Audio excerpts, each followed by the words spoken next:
Good morning. My name is Sam. I am an alcoholic and I'm also a son of recovery. Let's start out with the Serenity Prayer. Good and gracious God, grant me the serenity to accept the things I cannot change, the courage to change the things I can, and the wisdom to know the difference. Amen. Excuse me. So this morning, I'm reading through Living Sober, and I'm on part 13, which is First Things First. Here's an old saying that has special, strong meaning for us. Simply stated, it is this: above all concerns, we must remember that we cannot drink. Not drinking is the first order of business for us, anywhere, anytime, under any circumstances. This is strictly a matter of survival for us. We have learned that alcoholism is a killer disease leading to death in a large number of ways.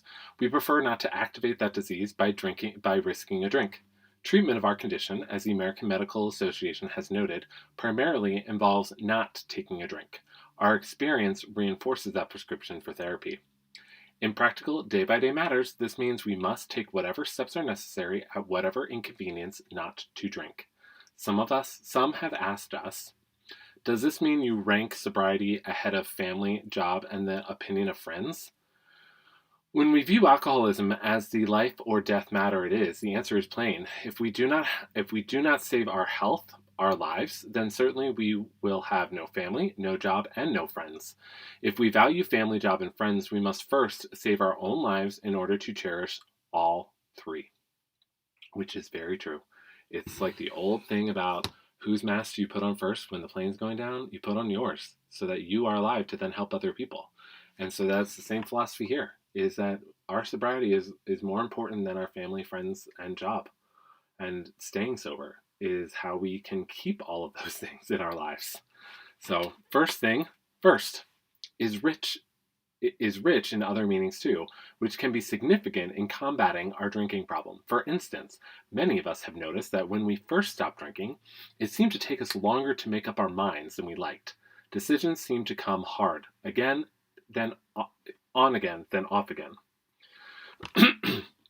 Now, indecisiveness is certainly not limited to recovering alcoholics, but perhaps it bothered us more than it would others. The newly sober homemaker could not figure out which of many cleanup jobs to do first. The businessman couldn't decide whether to return those phone calls or dictate those letters. In many departments of our lives, we wanted to catch up on all the tasks and obligations we had been neglecting. Obviously, we couldn't take care of them all at once. So, first things first helped. If any of the choices before us involved drinking or not drinking, that decision deserved and got priority. Unless we held on to our sobriety, we knew no cleaning would get done, no calls made, and no letters written.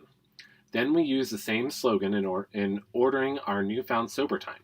We tried planning the day's activities, arranging our tasks in order of importance, and never making the schedule too tight. We kept in mind another first, our general health, because we knew that getting overtired or skipping meals could be dangerous.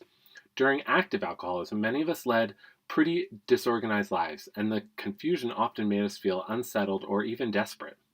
Learning not to drink is facilitated, we have discovered, by introducing some order into each day, but being realistic in keeping our plan flexible. The rhythm of our own special routine has a soothing effect, and an apt principle around which to organize some orderliness is, yes, first things first. There are a lot of AA slogans and just slogans in general that help with things, but first thing first is often great, and there are many things in this that I really take out. I mean, obviously, first thing first, our sobriety is the most important thing, because without our sobriety, we won't have anything else. And that is just the plain simple truth. The other part of this is when it's talking about the schedule. When I was first getting sober, my sponsor, Bobby, made me get a planner, and I had to write everything in that planner. And I found an amazing planner. It is called a Panda planner, and you can find it on Amazon, I guarantee you. It is an amazing tool that really helped me every day write down things that I was grateful for, write down things that I needed to work on, evaluate my day, and really show me like how I was spending my time and what I was giving my time to, and really helped me prioritize things first in a very wonderful way. So I highly recommend that. Also, another slogan I always cling to is keep it simple. And some people even say keep it simple, stupid. Kiss. Keep it simple, stupid. Um, because when we start to overcomplicate things, that's when things get messy. And if you just keep it to the simplest thing, that always helps us stay. It always helps me stay focused. Then, so I highly recommend those things. So, a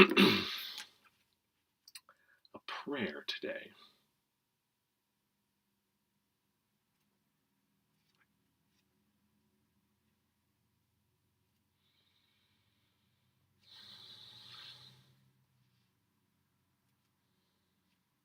Here's a good one. My worth. I pray to remember that my worth is not determined by my show of outward strength, or the volume of my voice, or the thunder of my accomplishments. It is to be seen rather in terms of the nature and depth of my commitments, the genuineness of my friendships, the sincerity of my purpose, the quiet courage of my convictions, my capacity to accept life on life's terms, and my willingness to continue growing up. This I pray.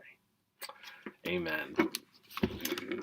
As always, if you have any comments, questions, or thoughts, please leave them. I would love to dialogue with you. If you need anything, just send me a message. I hope you all have a wonderful day.